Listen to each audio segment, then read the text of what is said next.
economic crisis spreads in mainland China, Pacific Coffee closes 114 stores in just 14 months. The watch is gone, and the money is gone. A Zhejiang woman sold luxury watches online and became an online fugitive. The fiscal deficit is high. The CCP intends to impose a 20% tax on the overseas investment income of the rich.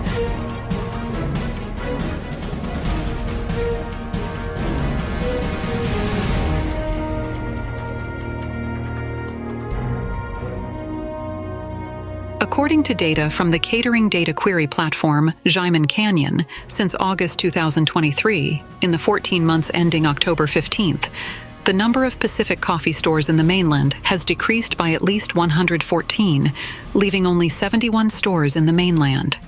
Pacific Coffee's stores in Guangdong have also been closed in large numbers, and at least 10 stores will be closed in Zhuhai and Guangzhou in the near future.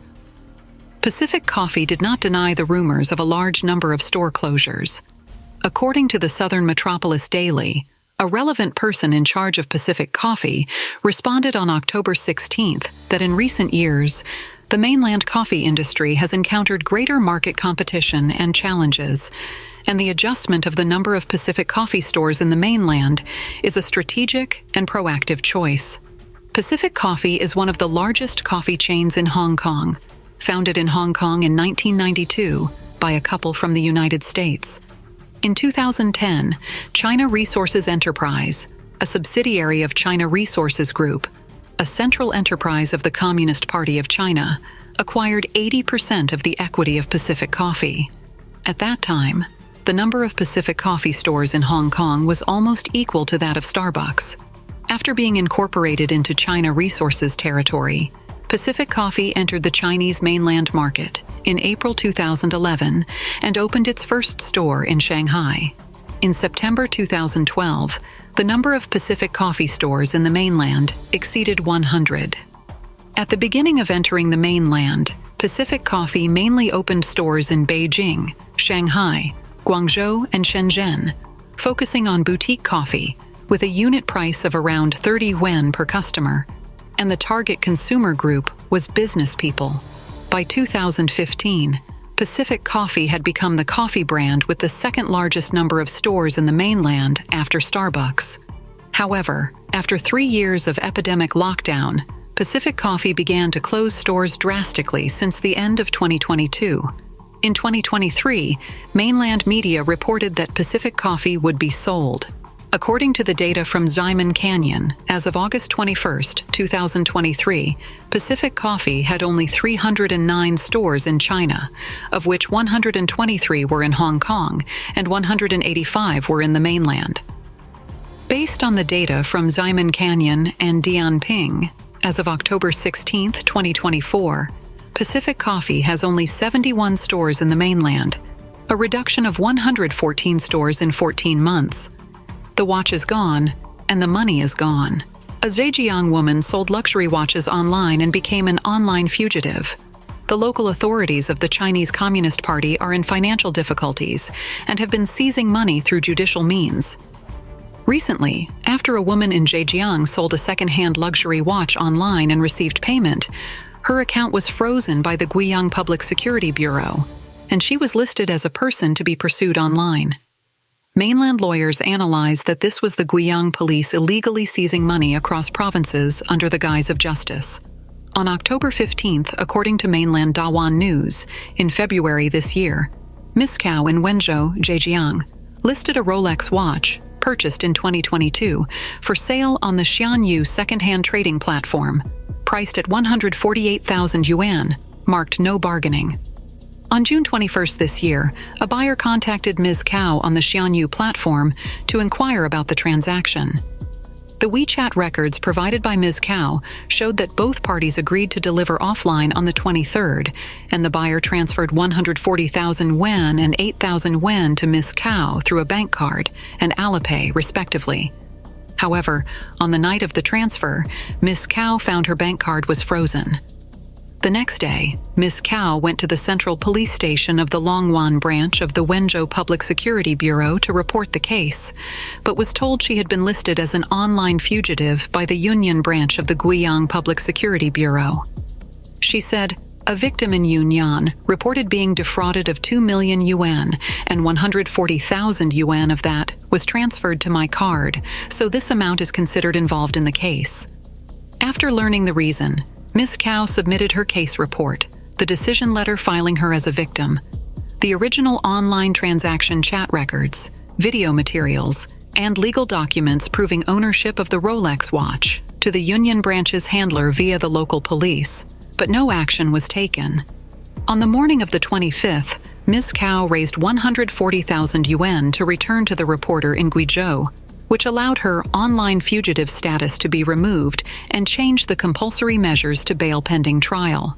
The Yunnan branch provided a situation statement, confirming that, after verification, Cao has been ruled out of suspicion of involvement in the case.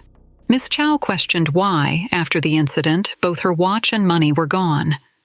The report quoted Zhang Changxing, a lawyer from Anhui Huishang law firm, as stating that, according to the law, without Ms. Chao's knowledge, the money transferred to her from selling the watch should not be considered as property involved in the case. Netizens commented, "Who committed the fraud? Whose money should the police confiscate? What does this have to do with the woman selling the watch? Should people now ask their customers, is your money clean? Is it from fraud?" Another netizen posed an example.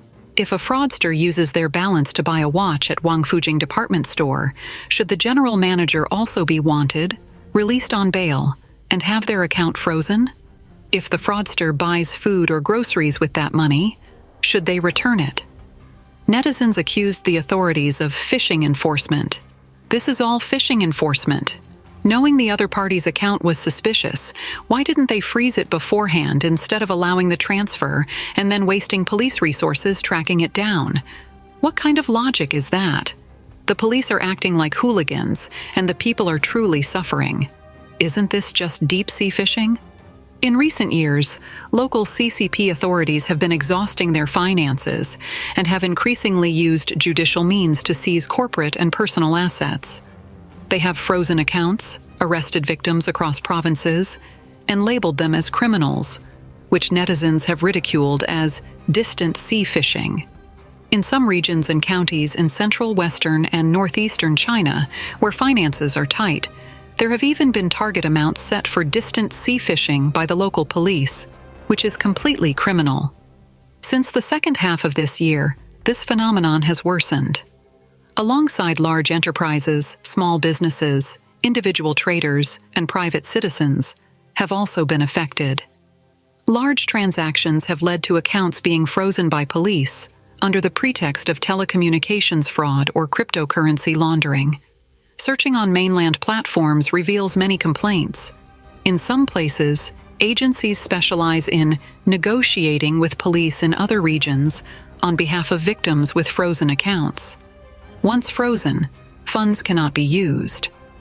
If the account owner needs the money and wishes to unfreeze it, they can negotiate with the police through an agency, transferring part of the funds to a designated account, allowing for the unfreezing. The fiscal deficit is high. The CCP intends to impose a 20% tax on the overseas investment income of the rich. As China's economy continues to weaken and the real estate industry remains deeply mired in a debt crisis, the fiscal gap in CCP governments at all levels is widening. In an effort to address the tax shortfall, Beijing authorities intend to impose a tax on the overseas investment income of China's wealthy, with the rate possibly reaching as high as 20%. Experts warn that this could further erode business confidence. This information was disclosed in a Bloomberg report on October 14th.